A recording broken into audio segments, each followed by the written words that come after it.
de Catalunya. És un plaer per tots els balcons del general de ser present aquí, en aquesta esfera d'Osona.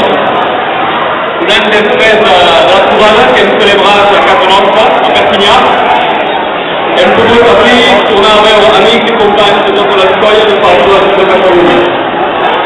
Après el nom de l'escola del general, vull agrair l'escola de Malla, que ens ha molt desconegut avui per aquesta gran trobada, aquesta desena trobada nacional dels balcons de Catalunya.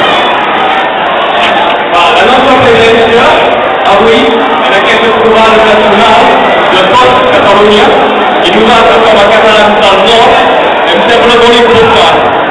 A un moment en què la Generalitat hagi fet un pas enrere de cara a les entitats associatives de Catalunya del Nord.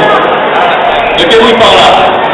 Fa uns anys, la Generalitat havia creat un departament dins la vicepresidència per gestionar els casals i altres entitats associatives culturals dels països catalans. Nosaltres, pel Fons del Liberal, com a membre de l'Associació Aeronau de Pou, hem feia part.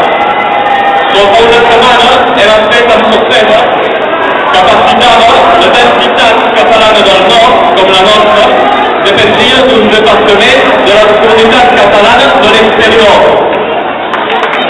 És una vergonya. De l'exterior de què? Perdoneu-me, però si aquest canviament pot aparèixer simbòlic, per nosaltres és un insult de cara a la feina que fem per perseguir de fer viure la cultura catalana a Catalunya del Nord. No podem acceptar que aquestes terres septentrionals, aquests territoris reconeguts com a bressol de Catalunya, siguin considerats com a una terra de l'exterior.